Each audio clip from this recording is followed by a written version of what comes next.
E aí eu começo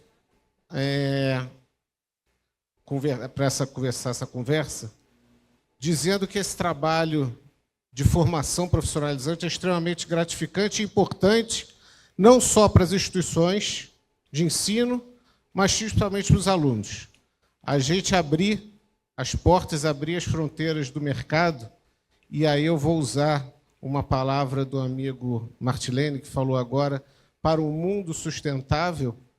Eu acho que é para o mundo sustentável e o mundo consciente da sociedade na qual eles pertencem. Então, eu acrescento a palavra dele, se me permita, Martilene, mas é porque acho que é importante que a gente tenha e possa mostrar aos nossos alunos o que de fato está acontecendo no mercado de trabalho. Do outro lado, do lado empresarial, tem dois pontos que eu acho que são extremamente importantes. Hoje em dia, os alunos que saem do ensino, vocês chamam de ensino secundário, o que a gente aqui, o nosso ensino médio, é totalmente diferente daquele de 5 anos atrás e provavelmente será bastante diferente daquele dos 5 anos para frente. Então, quando ele entra no ensino superior, provavelmente ele já vai estar diferente daquilo que aconteceu. Então, para as empresas começarem a receber essa turma que está entrando no mercado de trabalho, é importante para eles verem com que trabalhador eles vão começar a lidar daqui para frente. E aí eu conto para vocês uma experiência, para a gente poder começar. Há coisa de uns 10 anos atrás, a gente começou a fazer isso em algumas escolas, já aqui no Brasil, de semanas de formações profissionais. Nada mais é do que levar profissionais executivos para dentro das escolas contar suas experiências. Em um dado momento, isso passou a ficar... Todo mundo fazia, passou a ficar contínuo. E aí esse processo começou ao contrário. Vamos levar os alunos para dentro das escolas, para dentro das empresas, para eles verem como funcionava. E aí, assim, você começa a levar desde o chão de fábrica até alguns escritórios de advocacia, por exemplo, para aqueles que tinham como ideia o curso de Direito. Isso cada vez começou a crescer, se tornar uma possibilidade de visão de mercado que aquela turma não tinha anteriormente. Então, assim, só queria abrir para todos, abrir a fala aqui para a gente começar o nosso bate-papo. Passo para o Marco, para o Paulo. Paulo primeiro. Paulo, fica à vontade, então. Obrigado, Lucas. Está disponível. E eu até gostaria até previamente de fazer aqui uma crítica com atrevimento, em tom de brincadeira, dizer que uma intervenção depois do painel que tivemos anteriormente e do Renato Casagrande é realmente muito, muito difícil. Devia ser no final dessa intervenção. E gostava também de ser de alguma forma disruptivo, e eu também acho que já alterei a minha intervenção para aí umas 10 vezes. E vejo isto numa perspectiva muito abrangente. Eu vejo isto que nós estamos aqui a fazer como um desafio, vejo os desafios que nós temos em Portugal. Em conversa, ainda ontem ao jantar, percebia que são comuns estes grandes desafios. Isto, na verdade, está tudo ligado. E gostava de vos trazer, antes de ir aqui ao ponto do painel, gostava de vos trazer alguns dos desafios que nós temos sentido e que eu acho que são comuns e gostaria de os partilhar convosco, se me permitires, Lucas. Então nós, em Portugal, sentimos, e o grupo de colégios que eu represento, pós-Covid, sentimos que precisávamos de avançar para a tecnologia com toda a força. Isso foi o grande desbloqueador, acho que foi transversal em todo o mundo. Nós sentimos que realmente podíamos, aqueles que eram pró-tecnologia, realmente ganharam o seu espaço e foram todos em força. E a pedagogia teve alguma abertura e aceitou essa tecnologia. E nós avançamos nos nossos colégios com iPads do 3º ano até ao fim do ensino médio. E avançamos para todos os alunos e para todos os professores. E rapidamente percebemos uma coisa, porque nós à data falávamos sobre isto como desmaterialização dos manuais escolares. E rapidamente percebemos que não tinha nada a ver com desmaterialização de manuais escolares. Isto era só uma pequena parte. E que, na verdade, não somos fundamentalistas. os alunos continuam a escrever, os alunos continuam a ter cadernos, os alunos continuam a ler em papel, mas também usam isto. E, na verdade, rapidamente abolimos o termo desmaterialização e passamos a utilizar transição digital. E a transição digital é algo que eu considero muito abrangente, algo super abrangente. Não é só cada um traz o seu dispositivo. É muito mais do que isso, porque obrigam a uma tecnologia de alguma forma concertada entre todos. Requer que seja a mesma, requer que sejam os mesmos sistemas, que o professor tenha controle sobre a turma, que consiga controlar todos os dispositivos. Tudo isso obriga um investimento brutal ao nível de tecnologias, ao nível das redes, de projeção de imagem, de controles, de softwares, de tudo, que nós, na verdade, no início não estávamos preparados, mas tivemos que avançar com imensa formação, com investimento em tudo isso. E rapidamente também começamos a discutir outras coisas, nomeadamente a política do uso de telemóveis, o acesso à informação maliciosa, o uso das redes sociais. Isso também nos deu ferramentas para conseguirmos abolir o uso de telemóveis, coisa que ainda não falamos hoje aqui, mas eu acho que é um tema de momento, o uso de telemóveis como? No celular, nas escolas, e portanto conseguimos, com esta tecnologia, também conseguimos dar resposta a isso. Estes dispositivos nas nossas escolas estão bloqueados, os alunos não conseguem aceder ao que querem, simplesmente a rede está bloqueada, não têm acesso às redes sociais. Quando vão para casa a partir de um determinado horário, o controle passa para os pais já passam a ter o controle, ou seja, é algo sustentado, consolidado. E isso requer muita coisa, requer investimento em muita coisa, nomeadamente em formação. Isso tudo conta, ou seja, porque isto é também o mercado de trabalho. Os alunos saem da escola já com esta ferramenta, eles vão trabalhar nisto, eles têm que saber trabalhar nisto. Não há outra forma. Mas de facto não podemos ser fundamentalistas e não somos, e estamos a fazer esse caminho. Isto era um dos pontos que gostava de partilhar convosco e, na verdade, perceber que a inteligência artificial é também outra peça disto. Nós não, no nosso projeto educativo, nem sequer falamos da transição digital. É só uma ferramenta, assim como a inteligência artificial. E quando a inteligência artificial chegar, e ela já chegou e já cá está, nós, de alguma forma, temos que ter a capacidade e já estar mobilizados e à vontade com a tecnologia para não ser uma coisa fora da caixa estranha. Outro fator muito interessante e que nós estamos a trabalhar e que é um projeto de momento é o facto de, com esta tecnologia, nós conseguimos ter provas digitais e capturar esses dados digitais. Isso hoje dá-nos uma ferramenta poderosíssima, porque nós conseguimos perceber exatamente onde é que cada aluno está. E conseguimos apostar exatamente onde é que cada um necessita. E não trabalhar de uma forma ampla e geral. Ou seja, conseguimos e dá-nos as ferramentas para conseguir ir exatamente ao ponto que aquele aluno necessita. E isso é um projeto de momento que está a ser desenvolvido, mas que é o caminho, que eu acho que é um dos caminhos desta utilização da era digital, como há pouco falávamos. E digo com muita convicção, estamos a usá-la com muita intencionalidade, com muita viabilidade também, obviamente, e é efetivamente uma utilização da tecnologia ao serviço da pedagogia, é assim que nós entendemos.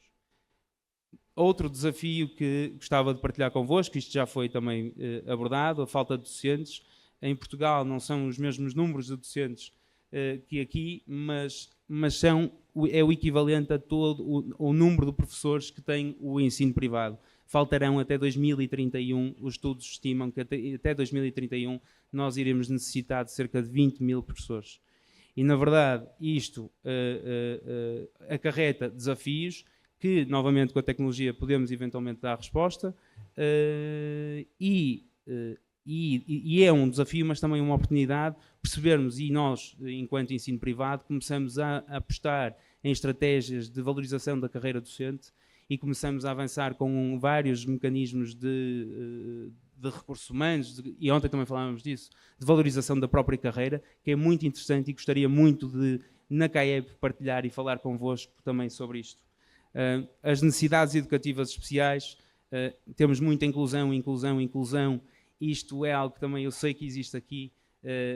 Na verdade, nós temos um documento que aborda tudo, eu sei que aqui também, mas depois não existem professores para executar tudo aquilo que o documento diz. Não conseguimos ter tantos professores em sala à parte para preparar esses alunos que necessitam.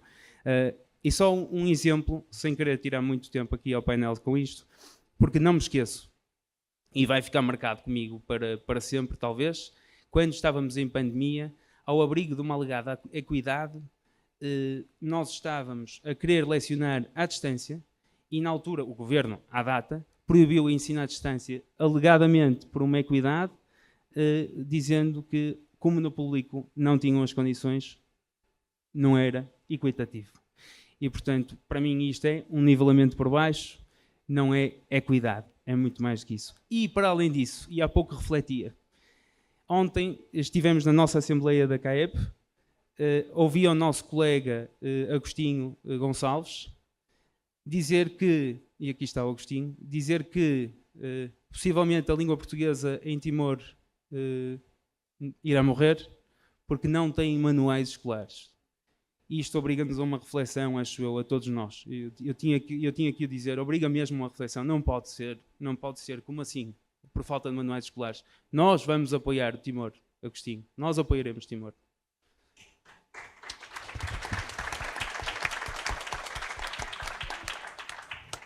Mas enfim, temos muitos outros desafios, currículos também já se falou, o acesso ao ensino superior é um tema muito falado também.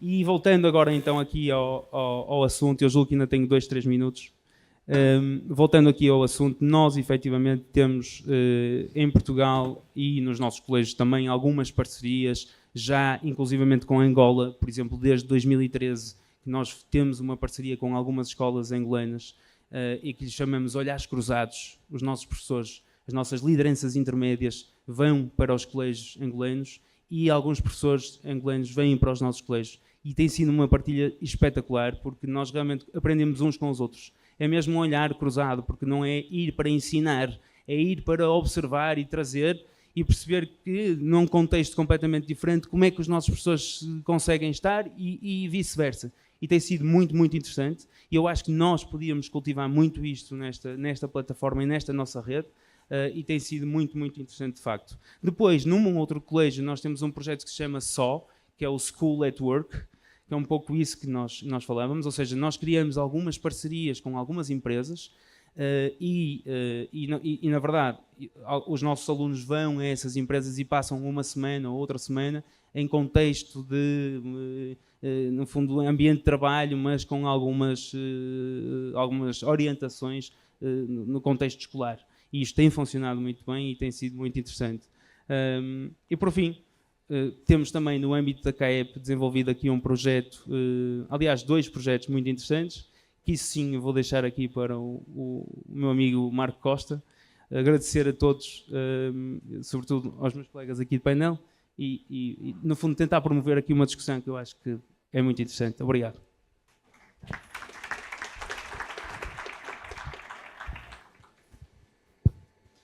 Boa tarde a todos. Antes de mais, deixem-me só começar aqui a intervenção para agradecer à FNEP, porque eu já fui agradecer individualmente, mas acho que tenho que o fazer aqui no microfone para toda a gente ouvir isto, porque acho que está uma intervenção extraordinária e temos aprendido muito, eu tenho aprendido e acho que todos temos aprendido muito desde o início. E é curioso reparar que, isto também já foi sendo dito, que os problemas parecem que são transversais. O que nos une não é só a língua, os problemas também. Isto é, de facto, são muito, muito idênticos. Muda o país, mas a gênese do problema é muito idêntica. Pronto, a mim o que é que me compete falar? Compete-me falar de uma coisa que eu acho que é interessante, e o Dr. Laranjeira há bocado falava que é preciso concretizar, é preciso efetivar.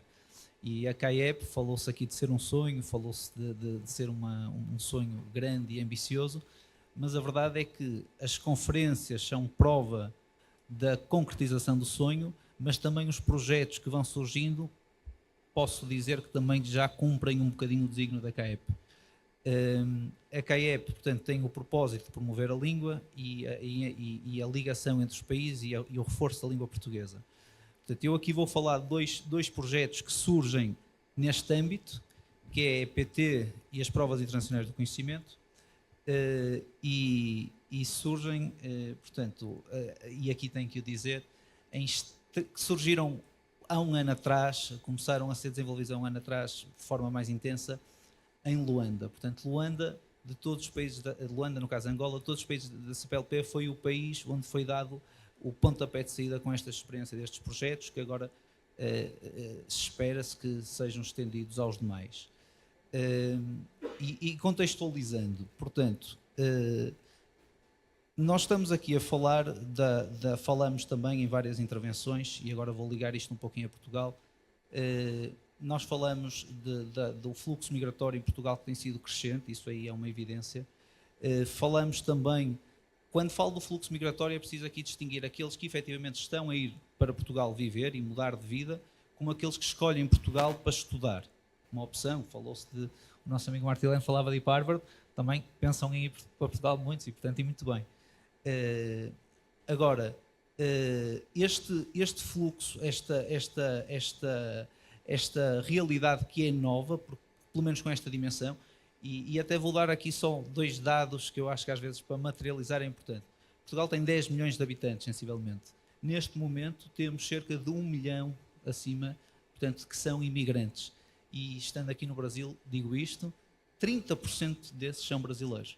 Okay? Ou seja, há de facto, é uma realidade nova, não existia isto em Portugal, e nos últimos anos isto passou a ser verdade, passou a ser um facto incontornável, e o sistema não está preparado. Falava-se há bocado, o meu amigo Henrique falava aqui das escolas, que há escolas que têm N nacionalidades em que nenhum é português. Isso prejudica o próprio andamento da escola, prejudica a integração das pessoas, porque não falando a língua, naturalmente a integração é muito complicada, e torna evidente as dificuldades que há de base na formação. E dito tudo isto, para chegar aonde? Ao projeto. O projeto, qual é? É a EPT, portanto, o projeto pretende precisamente reforçar os conhecimentos para facilitar, de algum modo, ajudar nesta integração no país quando lá chegam.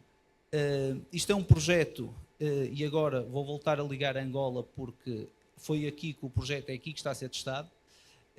Nós constituímos uma equipa de professores universitários, posso dizer, das principais universidades de Portugal, portanto a Universidade do Porto, a Universidade do Minho, a Universidade Católica e a Universidade de Lisboa. E o que é que se fez? Fez uma comparação curricular, portanto, melhor dito, uma análise do currículo angolano do 7º ao 12º, nas várias disciplinas, e uma análise do currículo português do 7º ao 12º, nas várias disciplinas também, nessas mesmas disciplinas. E fez um cruzamento, vamos dizer assim, dos currículos, para chegar a um currículo próprio, que nós chamamos do currículo EPT, que é um currículo que tem um objetivo muito claro, que é reforçar os conhecimentos onde eles são mais necessários, com vista a essa mais eficaz e mais bem conseguida integração, mais fácil integração, quando forem para lá.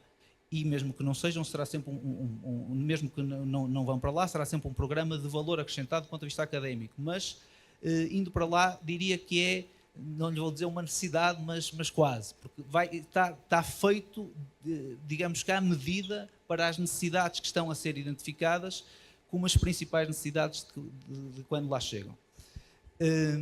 E pronto, e este currículo EPT é um currículo, como eu disse, próprio. Vantagens e que nós estamos a procurar conseguir com isto.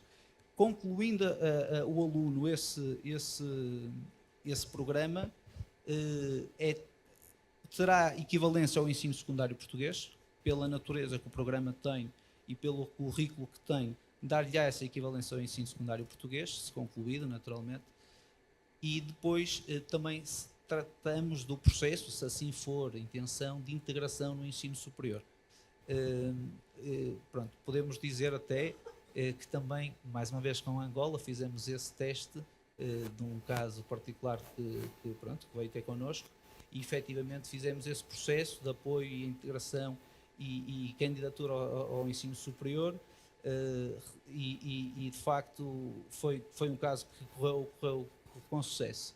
E neste momento o aluno está numa instituição de ensino superior a fazer um curso técnico que antecede a licenciatura clássica, vamos dizer assim, mas que assim que o termine, é a opção dela, se quiser dar sequência a esses estudos já bem integrado, ou seja, passou por um processo, diria que intermédio, antes de ser logo colocada no ensino superior, passa por 2 anos de progressivos e esses 2 anos contam créditos que depois dão acesso ao ensino superior, igual a um português que lá estuda e que termina a licenciatura. E no caso, falou-se também muito aqui, é importante dizer, estamos a falar de um curso de Engenharia Informática, quando for licenciatura, neste momento é um curso técnico ligado à informática. Este projeto, paralelamente, e eu não sei muito bem, portanto eu não sei quanto tempo tenho, mas acho que estou dentro, isto eram 10, tenho para aí 10 minutos neste momento, tenho mais 2 por aí, não é? 2, 3 minutos, 3, pronto. Chega, não chega bem, mas 4. O outro projeto que nós estamos a desenvolver e que está também a ser o tubo de ensaio, o pontapé de partida está a ser dado em Angola, são as provas internacionais do conhecimento. Estas provas, portanto, foi uma prova que nós fizemos a primeira edição o ano passado em Luanda e nas províncias, e contou com sensivelmente 2.000 alunos, 80 colégios, e destas provas resultou um instrumento de análise que foi dado às escolas, que foi entregue agora em fevereiro deste ano em Luanda. Um relatório com cerca de 100 páginas, em que detalhadamente se identificou a português e a matemática, diga-se, é importante dizer isto, eu não disse, foi a disciplina de português e de matemática, num currículo, portanto, tendo por base conhecimento os conteúdos daquilo que são, no padrão da OCDE, tido como necessário ou exigível para um aluno de 7º ano, não olhando ao país de origem, mas olhando àquilo que é a matriz, o que seria desejável que se soubesse, ou que está instituído como sendo o necessário saber, fizeram-se as provas. E dessas provas resultou uma análise muito detalhada por domínios, por competências, em que é que os alunos tiveram melhor e em que é que tiveram pior. Pronto, eu, sem querer agora falar muito destas provas, até porque temos aqui um vídeo que já não vai ser propriamente surpresa, porque apareceu há bocado por acidente, mas vou pedir agora, por favor, se me puderem pôr aqui o vídeo a dar na vertical, por favor. Ele está na vertical.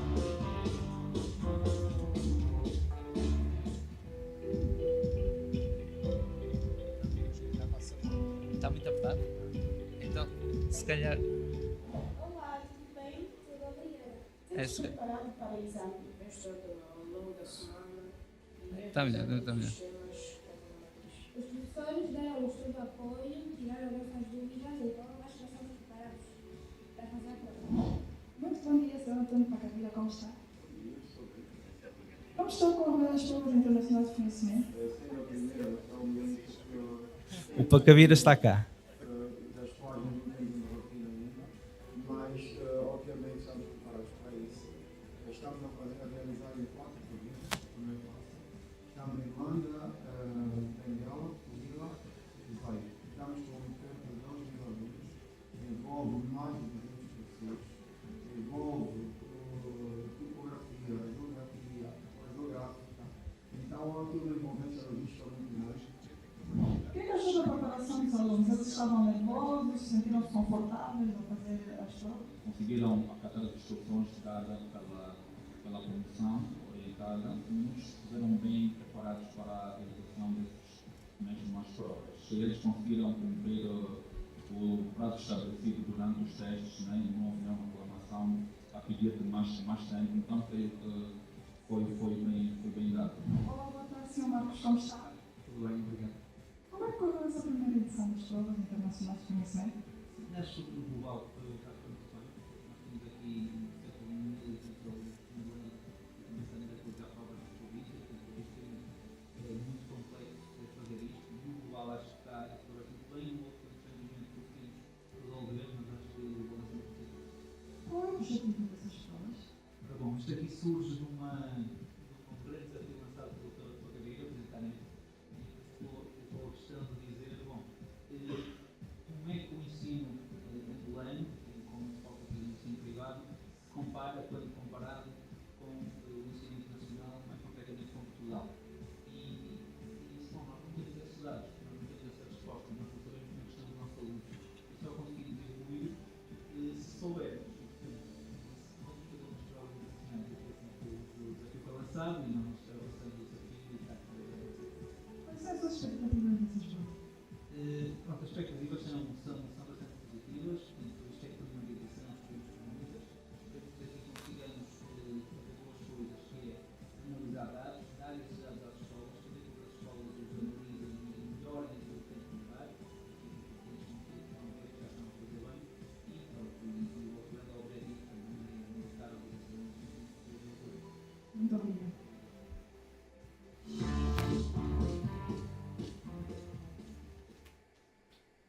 Obrigado, Marco. Eu só queria fazer 2 pontuações antes de passar para a professora Célia, se ela me permite, que é, primeiro, acho que a gente ter dado sobre os nossos alunos, hoje em dia, é o mais importante de tudo, que a gente poder ser mais assertivo e ser mais coerente dentro do trabalho que a gente faça de uma forma individualizada.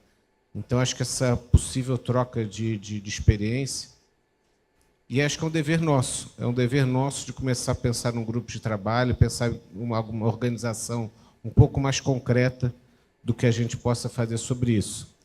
E aí, nessa linha, eu queria comentar da fala do Paulo agora há pouco, que acho que é um dever do CAEP. Ontem foi marcado o desafio pelo Agostinho, que é a gente não deixar que morra uma língua-mãe de um determinado país.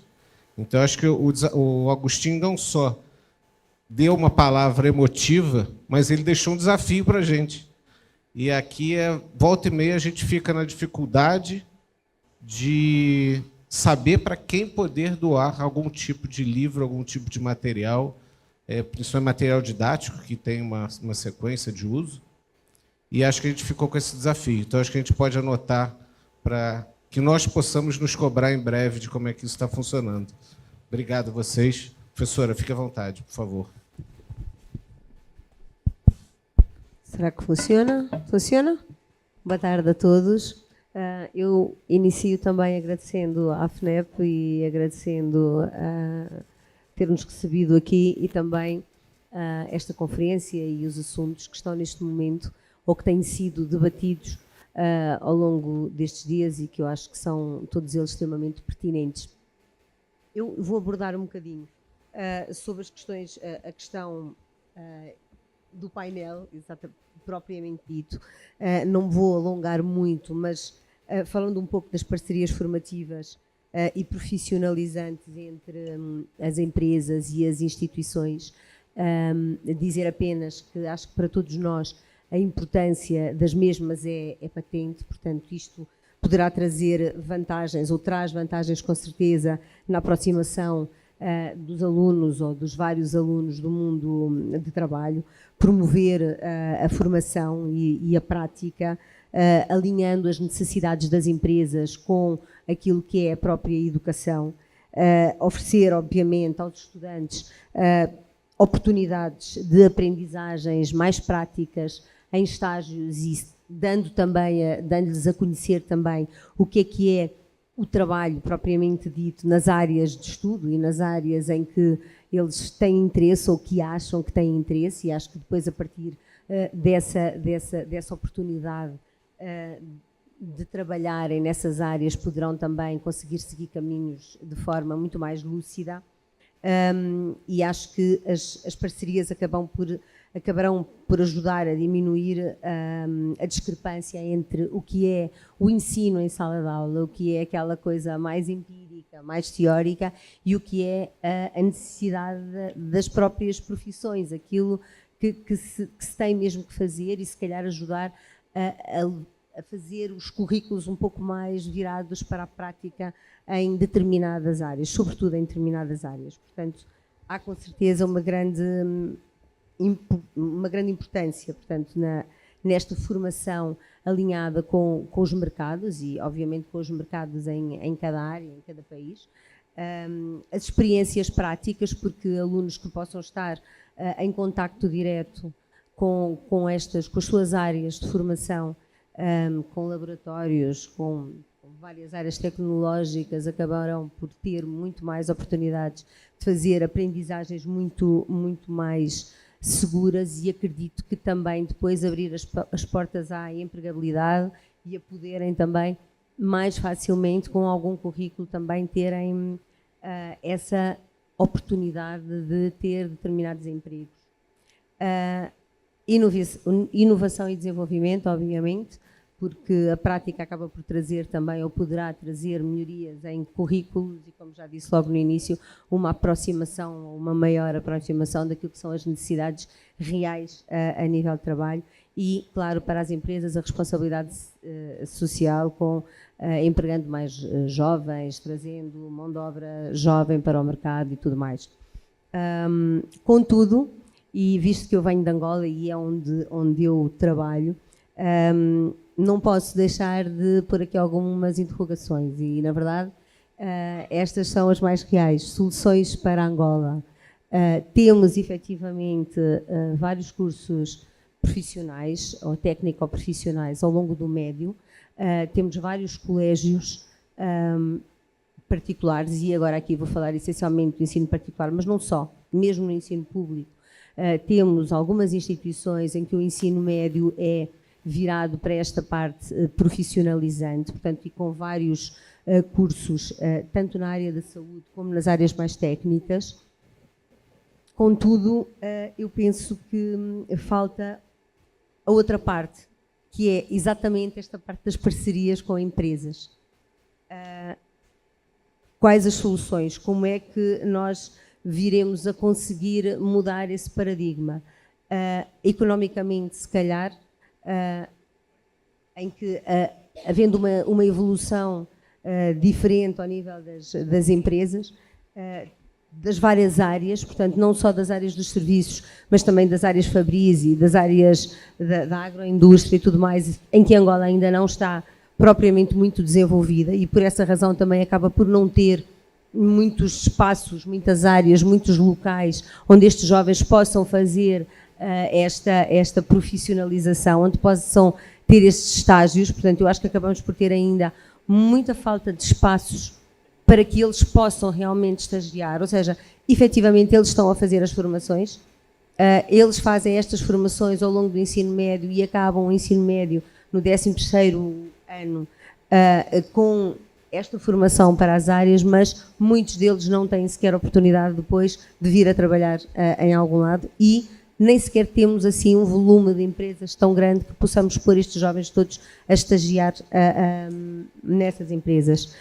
Apoio institucional, eventualmente, talvez leis, decretos que levem as empresas ou que façam com que as empresas tenham que ter percentagens de abertura de estágios e tudo mais, portanto, para que estes estudantes venham a ter estas oportunidades ou outras soluções. Portanto, eu acho que é nesta área destas parcerias, acho que temos que pensar um bocadinho mais acima e pensar um pouco nestas oportunidades. Como é que vamos criar oportunidades? Como é que vamos criar oportunidades para que os jovens que estudam em cursos profissionais, que fazem os médios nas áreas profissionalizantes, venham realmente ter a oportunidade de estagiar nas áreas, de estagiar em empresas e inclusive de vir a ter empregos mais tarde. Deixo aqui um bocadinho isto, acho que isso depois podemos aqui discutir um pouco, mas era o que eu trazia para este painel, ou para esta mesa de debate. Obrigada. Obrigado, professora. Passa a palavra para o Pedro. Obrigado, Lucas. Queria, na pessoa do Lucas aqui, enquanto representante da diretoria da FENEP, agradecer a oportunidade, não apenas a oportunidade da fala aqui hoje, mas principalmente a oportunidade do encontro. Realmente conversamos ontem, né, Zé Paulo? E além de um encontro muito prazeroso, né, uma forma muito prazerosa de aprender com a experiência de outros países, foi muito surpreendente perceber que os nossos problemas basicamente mudam de endereço, né? Eles são realmente muito parecidos. A gente vive realidades surpreendentemente parecidas, o que faz desse ambiente muito fértil, do ponto de vista de oportunidade, do ponto de vista de troca, e do ponto de vista de, acho que, troca de alguns exemplos aqui que, de alguma forma, enderecem essas dores que são comuns. E eu vou tentar trazer aqui uma experiência prática com a qual eu tenho me aproximado, professora Célia, e que eu acho que endereça esse tema de uma forma que me surpreendeu muito. E, para isso, eu preciso só trazer um pouco de contexto, né, de que a gente conversa muito sobre educação com educadores, e a minha formação é em Direito e em Contabilidade.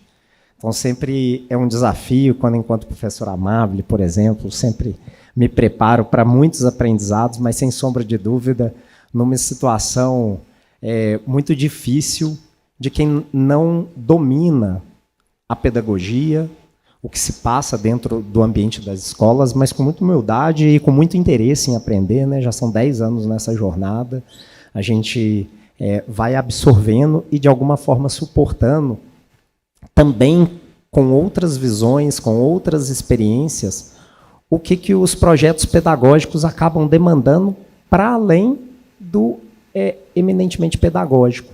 E quando a gente fala em relação a essa parceria com a empresa, eu acho que isso fica ainda mais evidenciado, né? Na hora que a gente começa a perceber que dentro dos setores produtivos a gente tem algumas iniciativas que de alguma forma podem endereçar temas que são dores nossas, nas nossas escolas, originadas nas dores dos nossos alunos.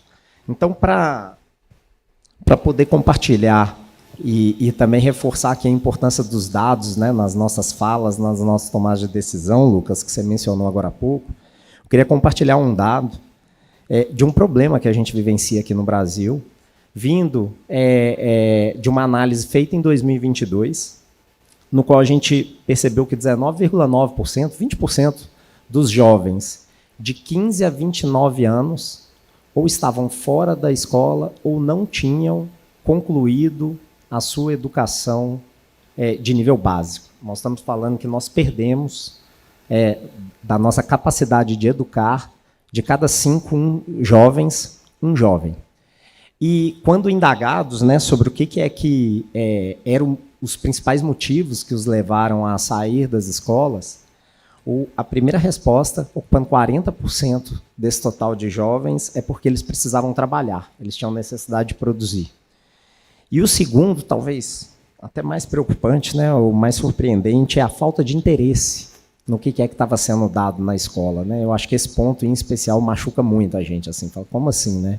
Que a gente está perdendo o interesse do jovem em relação ao que a gente está dando do ponto de vista de aula, do ponto de vista de conteúdo, que eu acho que esteve presente, né? Esse tema é um tema que está presente dentro das nossas escolas.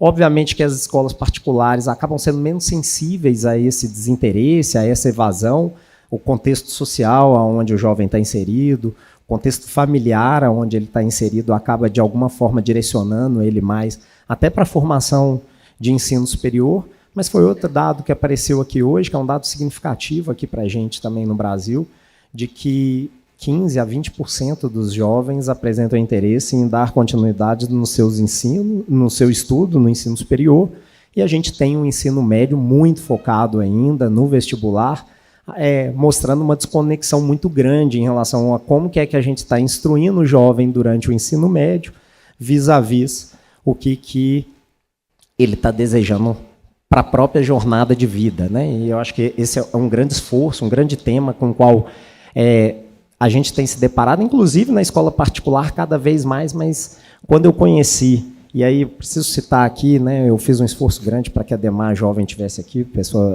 na pessoa do Juan, que foi uma pessoa que eu me aproximei recentemente e descobri uma iniciativa que não estava inserida dentro do contexto da educação. Desde então, isso tem sido um esforço grande meu, de alguma forma, aproximar uma legislação que a gente tem aqui no Brasil, chamada de jovem aprendizagem. E essa legislação é uma legislação que estabelece cotas a serem cumpridas pelas empresas de caráter obrigatório, compulsório, de contratação de jovens. Esses jovens são jovens a partir de 14 anos. Os jovens com quais eu tenho me aproximado e tido contato, eles têm de 14 a 18, 19 anos, então exatamente na idade escolar do ensino médio. A fundação, né, a entidade que fica responsável por fazer a gestão desse jovem, tem obrigatoriedade de proporcionar um dia de base teórica para ele, dentro de ambiente de sala de aula, propriamente dito, e 4 dias desses jovens são dentro de grandes empresas. Então, eu tive a oportunidade de conhecer na Demar, ir até os jovens, perguntar onde que eles estavam. Eu realmente me surpreendi com o lugar onde eles efetivamente estavam conseguindo trabalhar, professora Célia. Eram grandes empresas brasileiras, Banco do Brasil, Caixa Econômica Federal, Banco de Brasília, Banco Votorantim, Ambev, Coca-Cola, enfim, marcas muito conhecidas, onde jovens de situação de muita vulnerabilidade, exatamente os jovens que estão mais sujeitos a essa evasão escolar, estavam lá frequentando a sala de aula nesse um dia, e aí eu dirigi para ele 2 perguntas, né? A primeira, onde que é que eles estavam trabalhando, e realmente me surpreendi com as devolutivas que recebi, porque era uma experiência vivida em grandes empresas, né? Empresas que normalmente a gente vê na TV, na rede social, e dificilmente a gente consegue fazer com que esse jovem efetivamente acesse essas empresas, então achei a experiência bem surpreendente. E a segunda, eu perguntei para ele o seguinte, falei, olha, ok, eu sei que vocês todos são acompanhados em relação à equipe que está acompanhando vocês aqui, sobre como que vocês estão desempenhando na escola, mas eu quero saber o que é que vocês gostam mais, o conteúdo que vocês veem lá na escola ou esse conteúdo que você vê aqui uma vez por dia? E aí todos falaram, claro que é aqui, porque aqui eu conecto na minha realidade de vida, eu uso no meu dia a dia. E realmente isso, eu acho que é uma fala muito potente mesmo, que chama atenção para algo que é latente, que é o fato da gente conseguir endereçar, por meio dessa atividade, a experiência do jovem, que a senhora dizia há pouco, na entidade, no primeiro emprego dela, com um registro que, do ponto de vista previdenciário e do ponto de vista trabalhista, gera uma comprovação para que ele dê continuidade nos estudos. Com um projeto de vida que a gente vem conversando dentro do ambiente educacional, lá na base curricular, mas que muitas vezes a gente tem dificuldade de novo, fazer um link do projeto de vida do aluno com a vida prática dele, mas de forma muito efetiva, porque ele está fazendo um projeto de vida que ele está efetivamente colocando em prática naquela semana. Ele tem um dia de projeto de vida teórico e 4 dias na semana de projeto de vida prático. Ele tem que chegar lá e se adequar ao ambiente institucional aonde está inserido. Definitivamente algo muito desafiador. Além de ter o acompanhamento psicossocial, etc. E isso talvez tenha sido para mim, né, um apoiador da burocracia da escola, né, da parte regulatória da escola, percebendo que isso não tem nenhuma validade para o currículo escolar, educacional desse jovem, que está lá estudando, que está lá cumprindo uma carga prática, teórica, de estágio, inclusive, e que isso não vale para a sua formação acadêmica. Então, você vê o nível de desconexão que, de fato, a gente chegou, né? Eu acho que esse sem sombra de dúvida, para mim, foi um alerta de que a gente tem muita coisa para implementar, a gente tem muita iniciativa já rodando dentro do nosso ambiente educacional / profissional, inclusive com participação de sociedade civil organizada, que é a própria DEMAR, a instituição que faz a gestão disso, as empresas, e necessariamente a gente precisa trazer a academia, eu acho, para perto disso. Fica aí a provocação.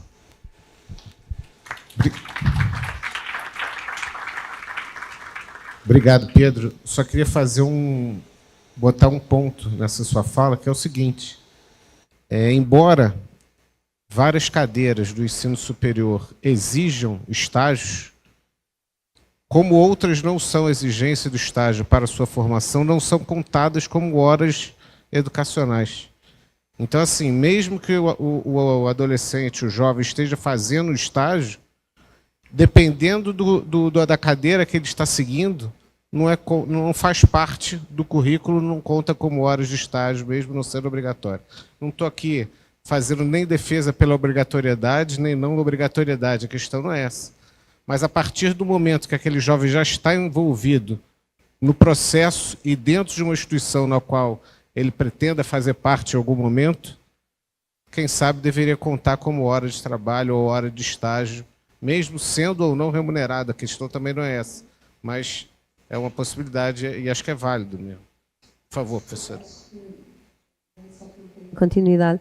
Acho que é sobretudo a educação olhar um pouco mais para os interesses, não é, do que são os alunos e na verdade o que é a educação, e que não pode ser só puramente académica, e como dizia, fazer o exame final do ensino alunos que não estão para aí virados, mas não quer dizer que eles não venham a ser muito bons profissionais e que não se venham a especializar muito bem em áreas que gostem, mas não têm que necessariamente ir fazer um ensino superior, fazer 3 anos, 5 anos, fazer um mestrado, etc.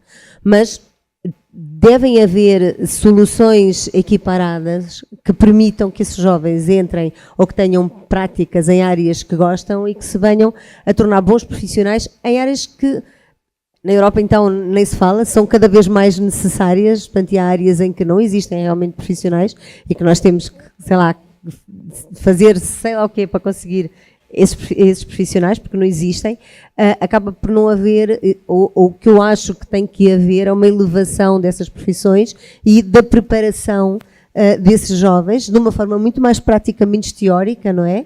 Com disciplinas que lhes interessem muito mais, em vez de coisas que eles acham que são muito chatas e que não vão querer fazer nunca, e acabar por os elevar também a bons patamares profissionais. E acho que poderíamos ter muito mais sucesso também seguindo essa via. Eventualmente, que anos mais tarde, isso lhes dê algumas equivalências para eles também poderem um dia estudar para outras áreas e não sermos tão estanques nesta coisa da equivalência do exame X, Y, da cadeira tal. Portanto, haver talvez aqui encontrarmos formas de ter isto, mas acho que estamos ainda a anos-luz de conseguir esse tipo de coisas. Obrigada. Obrigado, professora. Paulo, por favor.